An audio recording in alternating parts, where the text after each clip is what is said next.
Hi witches! So today I wanted to chat a little bit about our upcoming full moon in Virgo. So this is happening Friday, March 18th. The full moon will reach its peak brightness at 3:17 a.m. EST. So if you are on the East Coast, be sure you get up early. And the name of this full moon is the full worm moon. And this is originally thought to have come about because this is about the time that the earthworms start to come up out of the soil. And this kind of invites robins and other songbirds to come feed on them. And that's really like one of the first signs of spring, right? So as the days become longer and brighter, earthworms begin to kind of come up back to the surface. It's not this cold, frozen, dead planet anymore. And again, this is kind of just reminding us that, winter is going away, spring is here, and summer is on its way. I am excited for one. I just cannot wait for it to be warm, and I'm so happy. There are other names for the March full moon, and this sometimes refers to the appearance or reappearance of certain animals. So it could also be called the eagle moon, the goose moon, or the crow moon, as well as the strong wind moon and the sugar moon. March's full moon sometimes also deals with religious things and has a religious significance. If the full moon in March occurs prior to the spring equinox, then it is called the Lenten moon. But if it happens afterwards, it's called the Paschal moon. Now, this year, the March full moon will be called the Lenten moon. So it happens on the 18th and the equinox is on the 20th. Now, the Paschal moon, which is the moon that is associated with the date of Easter, and Passover actually, kind of, is the first full moon in spring. So we have one last moon in winter, and then the next one will be the first full moon in spring. So the energies of the worm moon very much echo the energies of the planet at this time. It is very much associated with hope, with inspiration, with new growth, rebirth, fertility, good luck, optimism, and purification or removal of old and stagnant energy lingering about from winter.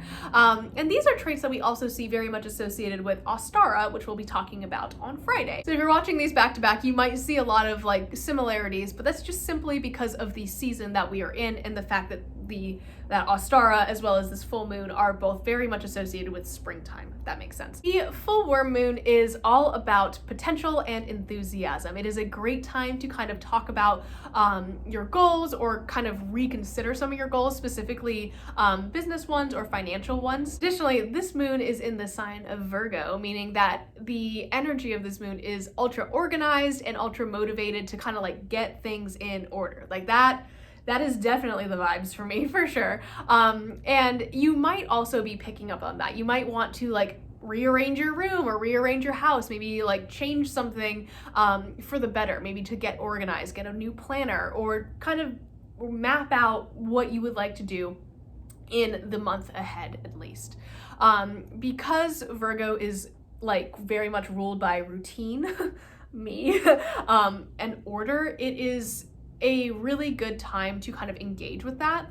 And while we focused on our dreams and creation during our Pisces new moon, where we dreamt big and the sky was the limit, Virgo is there to kind of take those ideas and be okay, I have these ideas. How do I organize them in a way that makes things attainable?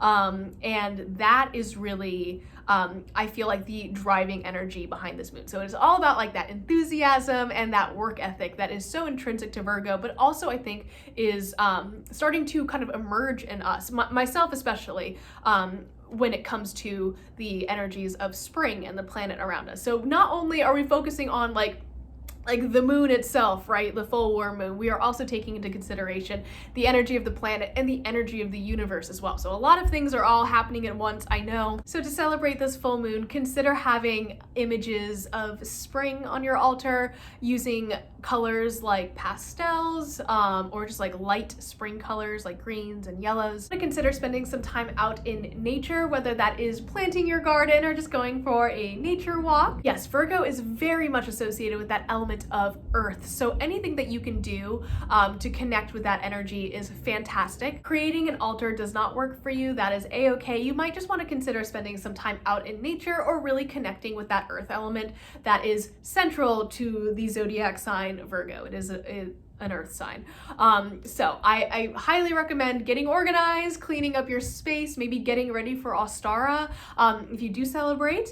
And if you are a patron, we will be doing some more of that organizational work that really solidifies our goals, our dreams during our full moon ritual, 8 p.m. Friday over on Patreon. So if you are not part of my Patreon, full moon rituals are for all tiers. I do full moon and new moon.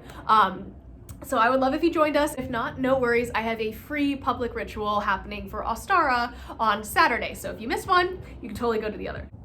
So yes, dust off your calendars, get out your planners, and I just hope you guys have a fantastic full moon. If you do any sort of workings, I would love to hear about it, or if you have plans for any of them, I would love to hear about it. And yeah, I'll see you guys later. Bye.